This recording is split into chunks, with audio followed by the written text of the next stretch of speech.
Maligayang pagdating sa Nightmare Stories. Kung nandirito ka ngayon ay siguro naghahanap ka lang ng kasama. Salamat at ito ang napili mo. Ako nang bahala sa kwento ngayong gabi.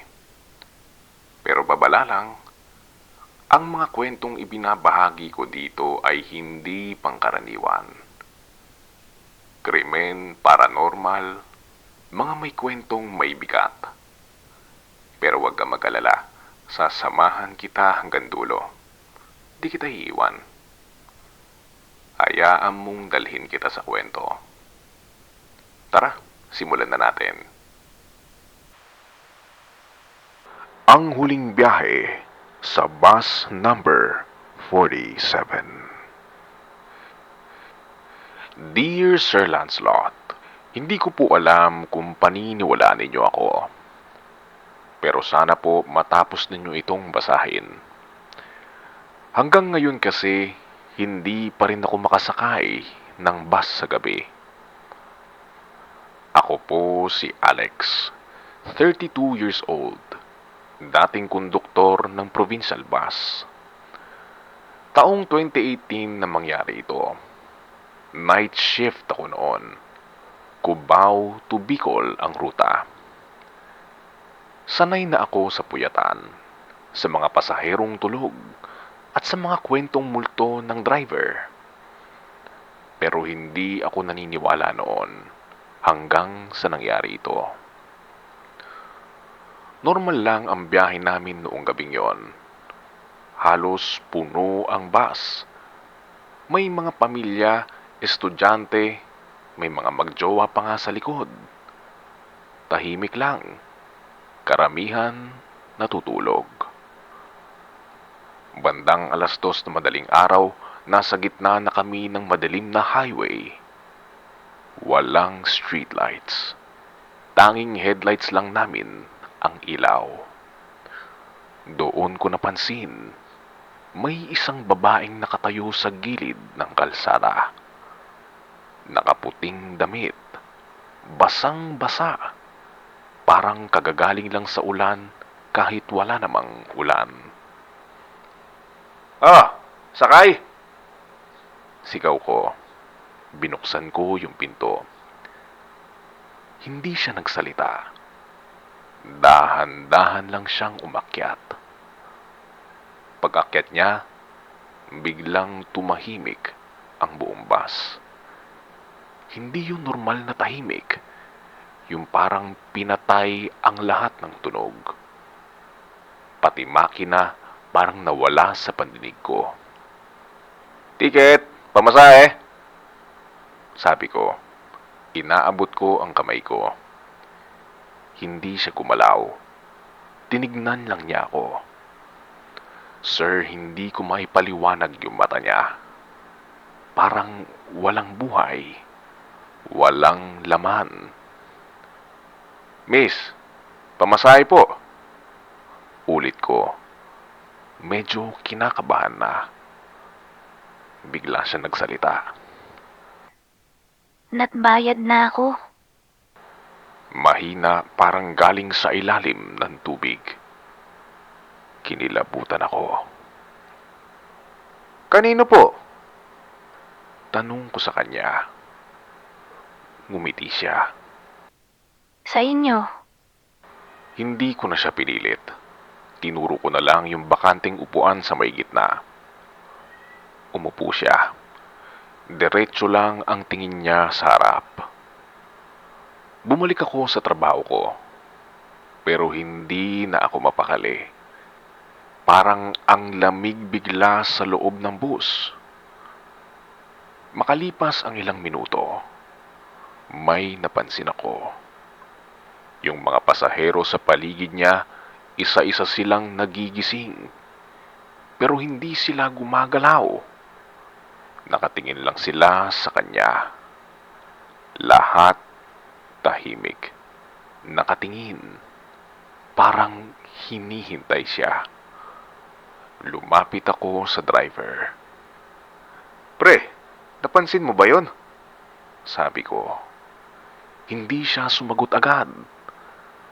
pagtingin niya sa rearview mirror, bigla siyang napamura. Tangina. Doon ko nakita. Sa salamin, hindi lang isa yung babae. Marami sila. Nakaupo sa bawat upuan. Puro nakaputi. Puro basang-basa. At lahat sila nakatitig sa amin. Hindi to tama. Hindi to tama. Paulit-ulit na sabi ng driver. Biglang nag-flicker ang ilaw sa loob ng bus. Patay, sindi. Patay, sindi. Sa bawat sindi, dumadami sila. Hanggang sa lahat ng upuan, puno na. Pero sir, wala kaming pinara. Walang sumakay. Biglang may kumatok sa pinto.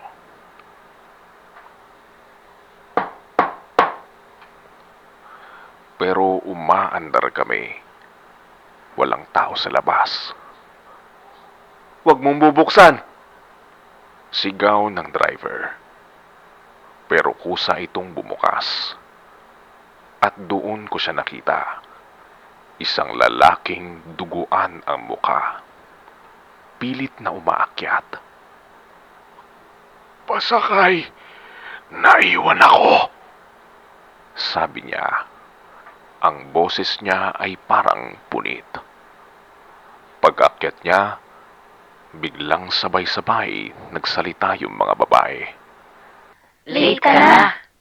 Sumara ang pinto at doon nagsimula ang sigawan. Yung mga pasahero, yung totoong pasahero, biglang nagising, nataranta. Anong nangyayari? Para! Manong para! Pero hindi kami makahinto. Ayaw tumigil ng bus. Ayaw umilaw ng dashboard. Para kaming hinihila. Sa unahan, may nakita kaming ilaw. Akala namin checkpoint. Akala namin tulong. Pero habang papalapit kami, napansin ko hindi siya gumagalaw. Hindi siya lumalaki. Parang papalapit kami sa wala. At doon ko naalala. May kwento dati ang mga driver tungkol sa isang bus na nasunog sa highway na ito. Lahat ng sakay namatay. Walang nakaligtas. Bus number 47.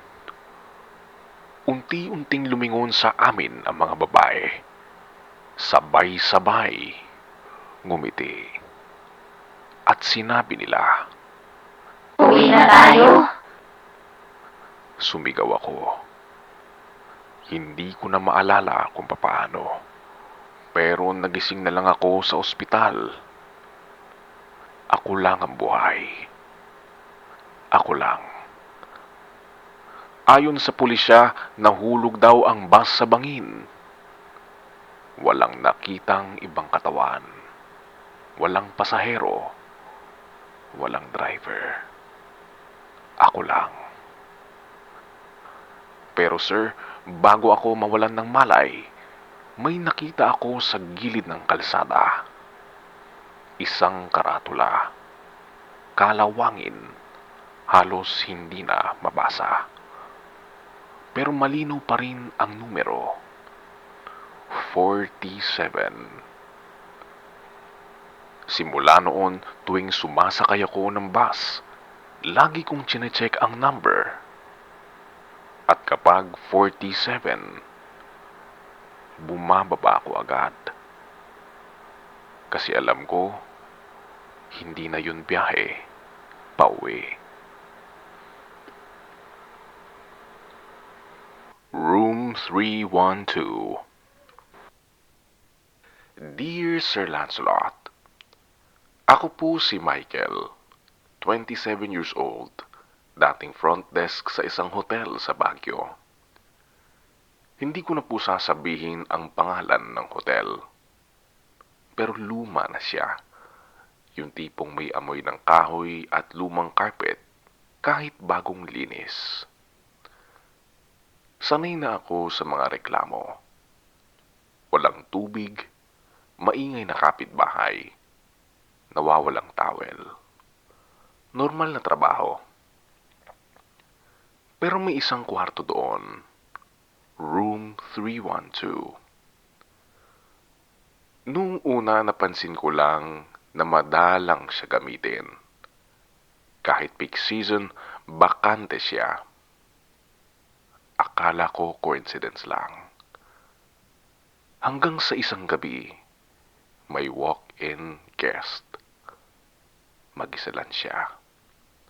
Lalaki, mga nasa 40s ang edad. Mukhang pagod. May available bang kwarto? Tanong niya. Opo, sir. Sabi ko. One night lang po ba? Tumango siya. Pagtingin ko sa system, halos puno na kami. Isang kwarto lang ang available. 312. Nag-alinlangan ako. Ewan ko ba, parang ayaw kong ibigay. Pero trabaho eh. Inyo na po yung 312, sir. Ito po yung susi. Ngumiti siya. Salamat. Pagkabigay ko ng susi, umakyat na siya. Bandang 12:00 ng gabi, tumunog ang telepono sa front desk. Room 312. Hello, sir. Front desk po. Hindi siya sumagot agad. May naririnig lang ako. Mahinang paghinga.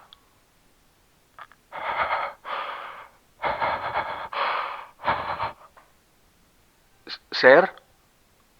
Ulit ko. Pagkatapos, isang bulong. May kasama ako. Kinilabutan ako. Sir, may additional guest po ba kayo? Kailangan po namin ilagyan. Hindi ko siya kasama.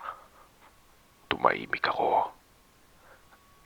Sir, baka may naririnig lang kayo. May babae sa banyo. Biglang kumalabog ang linya. Naputol. Tinawagan ko ulit. Walang sumasagot. Tinawagan ko yung guard. Hello, Chief. Pakicheck nga yung 312. Pagkalipas ng ilang minuto, tumawag siya pabalik. Hello, sir. Nakalak po yung pinto. Yung guest, Kinatok ko na wala akong sumasagot eh. katukin mo ulit. Tahimik sa kabilang linya. Pagkatapos, Sir, may naririnig po ako sa loob. Ano naririnig mo? May umiiyak. umakyat ako. Hindi ko alam kung bakit. Pero parang kailangan kong makita. Pagdating ko sa third floor, malamig. Hindi normal na lamig. Yung parang may aircon kahit wala. Nakatayo yung guard sa harap ng 312. Sir, ayoko po dito. Buksan mo na. Sinubukan muna naming katukin. Sir, front desk po. Walang sumagot. Pero malinaw. May umiiyak sa loob. Mahina. Parang babae. Kinuha ko ang master key. Pagpasok namin, walang tao. Walang guest. Walang bakas na may pumasok. Pero sir, basa ang sahig. Galing ng banyo. Dahan-dahan akong lumapit. Bukas ang ilaw. At doon ko siya nakita. Sa salamin, May babae. Nakatayo sa likod ko. Mahaba ang buhok. Basa. Nakayuko. Pero sir, wala talaga siya sa likod ko. Sa salamin lang. Hindi ako makagalaw. Hindi ako makahinga. Unti-unti siyang tumingala. At doon ko nakita ang mukha niya. Maputla, namamaga, parang nalunod. At ang bibig niya gumagalaw. Pero wala akong naririnig. Hanggang sa biglang nagring ang telepono sa loob ng kwarto. Sabay kaming napalingon. Room phone. Patuloy na tumutunog. Sumagot ang guard. Hello? Tahimik. Tapos narinig namin pareho yung boses. May kasama ako. Dahan-dahang tumulo ang tubig mula sa kisame. Patak. Patak. Sa sahig. Nabuo ang marka. Parang pa. Palapit sa amin. Napasigaw ako. Tumakbo kami palabas. Hindi na ako bumalik sa 312. Hindi na rin ako tumagal sa hotel na yon. Kinabukasan, tinanong ko yung matandang housekeeping. Manong, totoo po ba na may nangyari sa 312? Matagal siyang hindi sumagot. Tapos sabi niya, Matagal na. Ano pong nangyari? Ay, may babaeng nag-check-in mag-isa. Ano pong ginawa niya? tumingin siya sa akin at sinabi niya, Hindi siya nag-check out. simula noon tuwing may naririnig akong tumutulong tubig, naaalala ko siya. At minsan pag tumitingin ako sa salamin, pakiramdam ko, hindi lang ako ang nakatingin. Yung hindi sumama, pauwi. Dear Sir Lancelot, hindi ko po alam kung paano sisimulan ito. Pero hanggang ngayon, hindi ko pa rin matanggap kung ano talaga ang naiuwi namin galing probinsya. Ako po si Jessa, 24 years old. Noong nakaraang taon, umuwi kami sa Nueva Ecija para sa burol ng lola ko. Simpleng pamilya lang kami. Walang drama, walang away. Tahimik lang. Pero doon nagsimula ang lahat. 3 araw ang burol. Sa lumang bahay ng lola ko ginanap. Yung tipong kahoy ang sahig. Malalaki ang bintana at malamig kahit tanghali. Maraming bisita. Maraming dasal. Pero may napansin ako. Yung pinsan kong si Mia. Dati madaldal siya. Mahilig tumawa. Pero simula nung tumating kami, tumahimik siya. Lagi siyang nakaupo sa may sulok. Nakatingin sa kabaong. Hindi umiimik. Woy, okay ka lang? Tanong ko sa kanya. Dahan-dahan siyang tumingin sa akin. Hindi pa siya umaalis. Napakunot noo ako. Ha? Sino? Hindi siya sumagot. Bumalik lang siya sa pagtitig. Akala ko pagod lang. O baka emosyonal. Normal naman sa burol. Pangatlong gabi. Huling gabi ng lamay. Mas kaunti ang tao. Karamihan umuwi na. Kami-kami na lang ng pamilya. Bandang madaling araw, nawalan ng ilaw. Biglaan. Walang ulan. Walang hangin. Patay lahat. Ay, lintik. Nag-brown out pa nga. Sabi ng tito ko. Naglabas kami ng kandila. Isa-isa naming sinindihan. Doon ko napansin. Mas lumamig. Hindi normal na lamig. Yung parang may nakabukas na freezer sa gitna ng sala. Tumingin ako sa kabaong. At doon ko nakita. Nakabukas ng kaunti ang takip. Sinong nagbukas nito? Walang sumagot. Lahat kami napatingin. Dahan-dahang lumapit yung tatay ko. Sinilip niya. Tapos, biglang napaatras. Ano po? Tanong ko.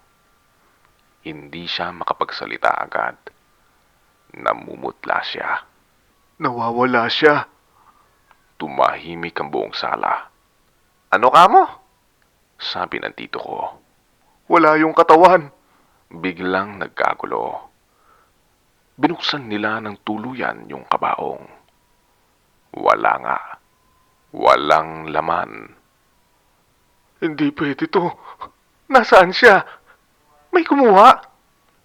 Pero sir, wala namang pwedeng kumuha. Kami lang yun nandun. At wala namang lalabas o papasok nang hindi namin napapansin. Sa gitna ng gulo, napansin ko si Mia.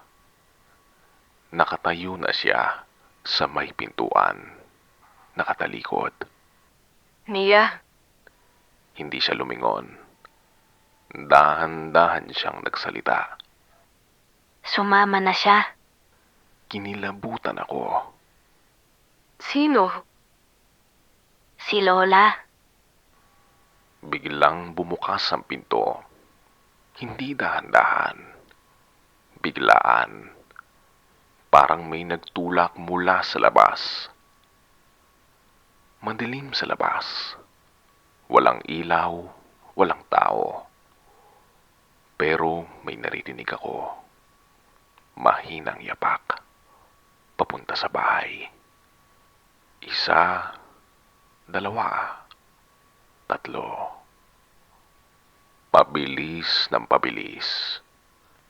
Mia, pumasok ka. Sigaw ng tatay ko. Pero hindi siya gumalaw. Sa halip, lumabas siya. Mia! Sigaw ko. Hinabol ko siya. Paglabas ko, wala na siya sa harap ng bahay. Pero naririnig ko siya. Sa likod, sa may puno ng mangga. Doon ko siya nakita. Nakatayo siya, kaharap ang isang babae. Hindi ko kita ang muka. Nakatagilid, mahaba ang buhok. Nakatayo lang. Tahimik. Mia, umuwi na tayo. Sabi ko. Dahan-dahang lumingon yung babae. At doon ko nakita. Hindi siya si Lola. Pero suot niya yung damit na sinuot ni Lola sa kabaong. At ang mukha niya, hindi buo. Parang may kulang. Parang may hinugot. Mia, tara na. Pakiusap ko. Tumingin si Mia sa akin. Ngumiti. Hindi pa ako uuwi. Ano? May kasama ako.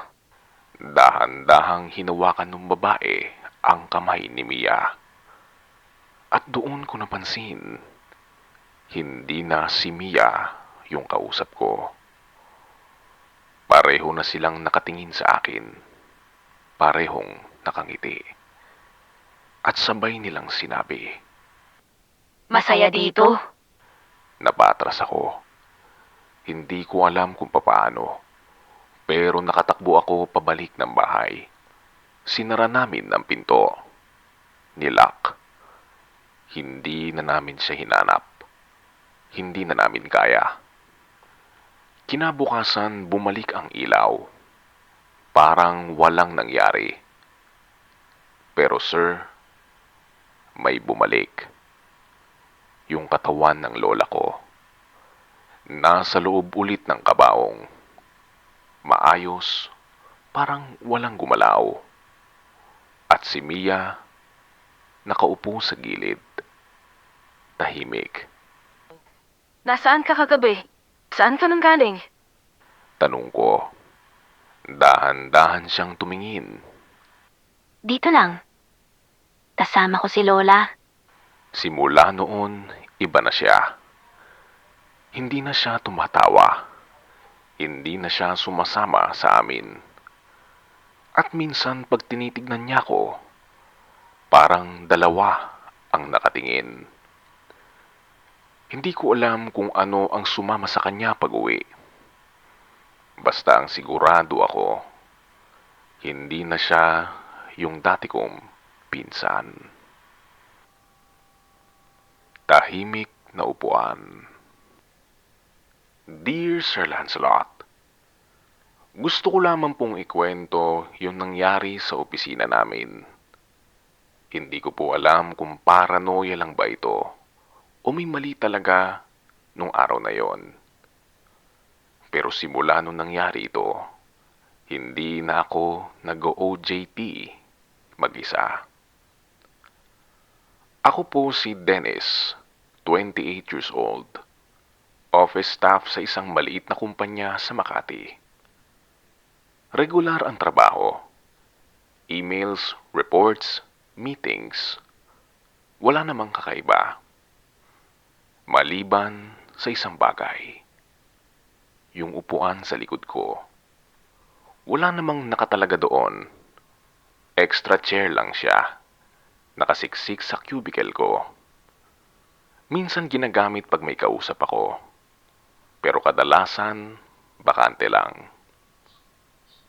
Hanggang sa napansin ko, kahit wala akong kasama, parang may nakaupo. Hindi ko siya nakikita, pero nararamdaman ko. Yung tipong kapag gumagalaw ako, parang may kasabay na kilos sa likod. Pag tumatahimik ako, parang may naghihintay. Akala ko stress lang o imagination.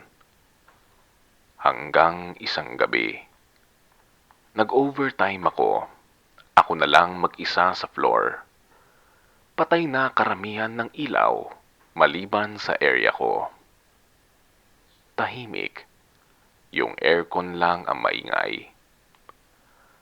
Habang nagtatype ako, may narinig ako. Mahinang pag-urong ng upuan dito sa likod ko. Dahan-dahan, parang may umuupo. Napatigil ako. Hindi ako lumingon. Ayoko. May guard ba? Bulong ko. Walang sumagot. Dahan-dahan kong iniikot yung mouse ko para makita sa reflection ng monitor. At doon ko siya nakita. Hindi malinaw, pero may hugis. May nakaupo. Nakatitig sa likod ko. Nanigas ako. Hindi ako makahinga. Biglang gumalaw yung mouse ko. Hindi ako. Gumalaw siya mag-isa. At may nag-type. Isa-isa, mabagal. Bakit hindi ka lumilingon? Napabitaw ako sa mouse. Uy! Sigaw ko. Tahimik. Biglang tumunog yung printer sa gilid.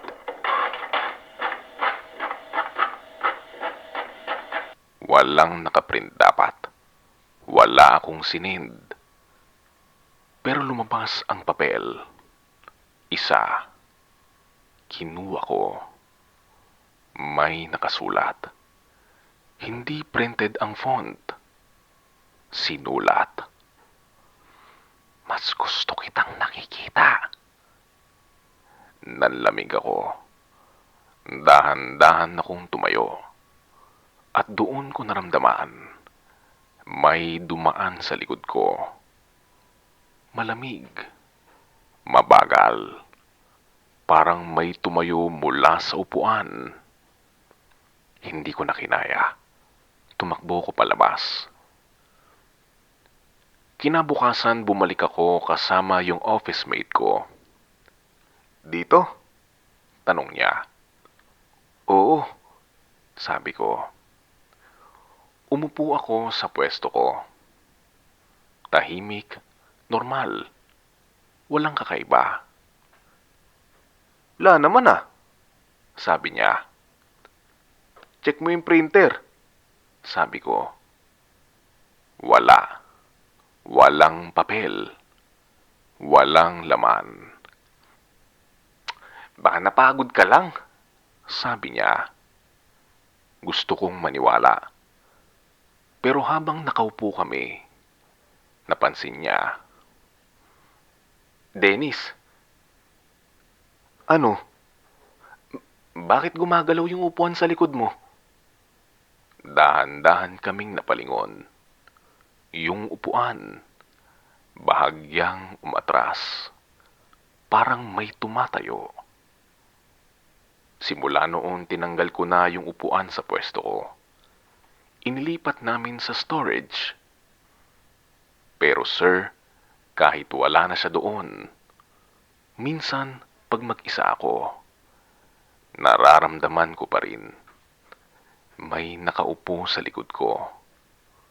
Tahimik lang, naghihintay. Yung hindi nakikita sa CCTV. Dear Sir Lancelot, hindi ko po akalaing matatakot ako sa sarili kong trabaho. Ako po si Raymond, 34 years old, security guard sa isang maliit na commercial building. 3 palapag lang, may mga opisina sa taas, tapos sarado na ang lahat paggabi. Night shift ako. Ako lang mag-isa. Simple lang ang trabaho ko. Ikot kada oras. Check na mga pinto, tapos balik sa guard room, manonood ng CCTV. Sanay na ako sa tahimik, sa mga ilaw na patay-sindi, sa mga aninong gumagalaw dahil sa ilaw ng kalsada. Pero isang gabi, may napansin ako sa monitor. Sa 3rd floor, may bukas na ilaw. Hindi dapat. Lahat ng tenant umuuwi bago mag-alas 7 ng gabi. May nakalimot na naman. Sabi ko. Kinuha ko ang flashlight ko. Umakyat ako. Pagdating ko sa 3rd floor, patay ang ilaw. Lahat ng ilaw. Napakunot noo ako. Sigurado akong may ilaw kanina. Inikot ko ang buong floor. Walang tao. Walang bukas na opisina. Bumaba ako ulit. Pagtingin ko sa CCTV, bukas ulit ang ilaw. Parehong pwesto. Parehong kwarto. Nanlamig ako. Sinubukan kong i-zoom. Doon ko napansin, may gumagalaw. Sa loob, mabagal. Parang may naglalakad. May tao. Bulong ko. Tumayo ulit ako. Hindi pwede to. Umakyat ulit ako. Pagdating ko, patay ulit ang ilaw. Walang tao. Pero sir, bukas ang isang pinto. Dahan-dahan. Hindi ko na matandaan kung bukas na yon kanina. Lumapit ako. Sinilip ko. Madilim sa loob. Tinapatan ko ng flashlight. Wala. Pero may naririnig ako. May hinang paglalakad. Hindi sa harap ko, sa likod ko. Napalingon ako agad. Wala. Pero malinaw. May naglalakad sa hallway. Paalis. Sinundan ko. Shh! Hoy! Sigaw ko. Walang sumagot. Pero naririnig ko siya. Hanggang sa makarating ako sa dulo ng hallway. At doon tumigil. Tahimik. Walang tao. Bumalik ako sa guard room. Kinakabahan ako. Tinignan ko ulit ang CCTV. At doon ko nakita. Ako, nasa monitor. Nakatayo sa hallway. Sa dulo, kung saan ako pumunta kanina. Pero sir, nakaupo ako sa guard room. Nanonood. Pinagpapawisan ako. Pinanood ko ulit. Yung ako sa monitor, hindi na gumagalaw. Nakatayo lang. Nakatitig sa kamera. Dahan-dahan, yumuko ang ulo niya na parang may binubulong. Tapos, bigla siyang tumakbo. Diretso sa kamera. Nawalan ng signal. Nag-black ang screen. Pagbalik, wala na. Walang tao. Wala nang ako. Hindi na ako umakyat ulit. Umaga na ako nang umalis. Kinabukasan, kinausap ko yung guard na kapalit ko. Totoo ba? May nangyari dito dati? Tanong ko. Matagal siyang natahimik. Tapos sabi niya, merong guard dito dati. Anong nangyari? Nawala. Paanong nawala? Hindi na bumaba na third floor. May CCTV ba noon? Meron. Oh, ano nakita? Tumingin siya sa akin at sinabi niya, nakita namin siyang pumasok sa isang kwarto. Anong kwarto? Yung kwarto na lagi mong chinecheck. May lumabas ba? Umiling siya. Wala. Simula noon, hindi na ako tumitingin ng matagal sa CCTV. Lalo na kapag may nakikita akong gumagalaw na hindi ko naman nakitang pumasok. Kasi baka pag tinignan ko ng matagal, mapansin niya rin ako. Dito na nagtatapos ang ating kwentuhan. Maraming salamat at umabot ka dito sa dulo. Sana kahit papaano, napasaya kita. O natakot kita. Pero meron lang sana akong pabor na hihingin sa'yo. Huwag mo sanang kalimutan mag-subscribe para makakwentuhan pa kita na mas matagal.